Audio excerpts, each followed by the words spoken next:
ಡಿಕೆಶಿ ಕನಸಿನ ಬೆಂಗಳೂರು ಸುರಂಗ ಮಾರ್ಗ ಕಾಮಗಾರಿಗೆ ವಿಪಕ್ಷಗಳಿಂದ ತೀವ್ರ ವಿರೋಧ ವ್ಯಕ್ತವಾಗಿದೆ. ಇಂದು ಬಿಜೆಪಿಯಿಂದ ಬೆಂಗಳೂರು ರಕ್ಷಿಸಿ ಟನಲ್ ರೋಡ್ ನಿಲ್ಲಿಸಿ ಅಭಿಯಾನ ಶುರು ಮಾಡಿದೆ. ಟನಲ್ ರಸ್ತೆ ವಿರುದ್ಧ ಲಾಲ್ಬಾಗ್ನಲ್ಲಿ ಸಹಿ ಸಂಗ್ರಹ ಅಭಿಯಾನಕ್ಕೆ ಬಿಜೆಪಿ ಮುಂದಾಗಿದೆ. ಟನಲ್ ವಿರೋಧಿಸಿ ಬಿಜೆಪಿ ಶಾಸಕರು ಲಾಲ್ಬಾಗ್ ಮುಂದೆ ಪ್ರತಿಭಟಿಸಿದ್ರು. ಲಾಲ್ಬಾಗ್ನಲ್ಲಿ ವಾಕಿಂಗ್ ಮಾಡುವ ಮೂಲಕ ಲಾಲ್ಬಾಗ್ ವಾಕರ್ಸ್ನಿಂದ ಸಹಿ ಸಂಗ್ರಹ ಮಾಡಿದ್ರು. ಬಿಜೆಪಿ ಬೆಂಗಳೂರು ರಕ್ಷಿಸಿ ಟನಲ್ ರೋಡ್ ನಿಲ್ಲಿಸಿ ಅಭಿಯಾನಕ್ಕೆ ಸ್ಯಾಂಡಲ್ವುಡ್ ನಟಿಯರು ಸಾಥ್ ನೀಡಿದ್ರು. ಪರಿಸರ ಹೋರಾಟಗಾರರ ಜೊತೆ ಲಾಲ್ಬಾಗ್ನಲ್ಲಿ ಟನಲ್ ರೋಡ್ ಕಾಮಗಾರಿ ವಿರೋಧಿಸಿ ಲಾಲ್ಬಾಗ್ ಪ್ರದಕ್ಷಿಣೆ ಹಾಕಿದ್ರು. ಕಪ್ಪು ಮತ್ತು ಹಸಿರು ಬಟ್ಟೆಯನ್ನ ಧರಿಸಿ ವಾಕಿಂಗ್ ಮಾಡಿ ವಿರೋಧ ವ್ಯಕ್ತಪಡಿಸಿದ್ದಾರೆ. ಲಾಲ್ಬಾಗ್ ಪಶ್ಚಿಮ ದ್ವಾರದಿಂದ RV road Lalbagh metro station ವರೆಗೆ ನಡಿಗೆ ಮೂಲಕ ಲಾಲ್ಬಾಗ್ ಉಳಿಸಿ ಅಂತ ಸರ್ಕಾರಕ್ಕೆ ಮನವಿ ಮಾಡಿದ್ರು.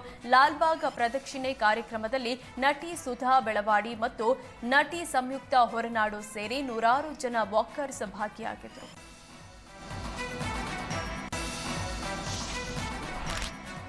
ರಾಜಧಾನಿಯ ರಸ್ತೆಗಳು ಕಸದ ರಾಶಿಯಿಂದ ನಾರುವಂತಾಗಿದೆ. ಹೀಗಾಗಿ ಕಸಮುಕ್ತ ಬೆಂಗಳೂರು ಮಾಡಲು ಬಿಜಿಎ ಹೊಸ ರೂಲ್ಸ್ ಜಾರಿ ಮಾಡುತ್ತಿದೆ.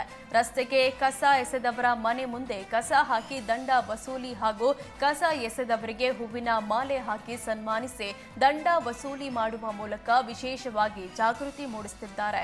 ಇಷ್ಟೆಲ್ಲ ಮಾಡಿದ್ರೂ ಬೆಂಗಳೂರಿನ ಬಸವೇಶ್ವರ ನಗರ ವ್ಯಾಪ್ತಿಯ ಅಂಬೇಡ್ಕರ್ ಕ್ರೀಡಾಂಗಣ ದಾಸರಹಳ್ಳಿ ರಸ್ತೆಯಲ್ಲಿ ಕಸ ಎಸೆಯೋರು ಮಾತ್ರ ಕಡಿಮೆ ಆಗಿಲ್ಲ. ಅಂಬೇಡ್ಕರ್ ಕ್ರೀಡಾಂಗಣ ಬಳಿ ರಾಶಿ ಕಸ ಬಿದ್ದಿದ್ದು ಗಬ್ಬು ನಾಡ್ತಿದೆ. ಈ ಭಾಗದಲ್ಲಿ ಜನರು ಮೂಗು ಮುಚ್ಚಿಕೊಂಡು ಓಡಾಡುವ ದುಸ್ಥಿತಿ ಎದುರಾಗಿದೆ. ಬೆಂಗಳೂರಿಗೆ ರಸ್ತೆ ಗುಂಡಿಗಳದ್ದೇ ತಲೆನೋವಾಗಿದೆ. ಸಿಎಂ ಡಿಸಿಎಂ ಡೆಡ್ಲೈನ್ ಕೊಟ್ಟರೂ ಜಿಬಿಎ ಗುಂಡಿ ಮುಚ್ಚುವಲ್ಲಿ ವಿಫಲವಾಗಿದೆ.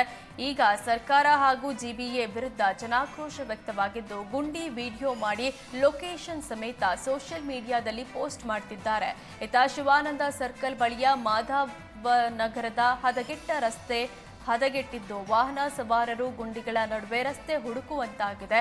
ಅಧಿಕಾರಿಗಳ ನಿರ್ಲಕ್ಷ್ಯಕ್ಕೆ ವಾಹನ ಸವಾರರು ಆಕ್ರೋಶ ಹೊರಹಾಕಿದ್ದಾರೆ.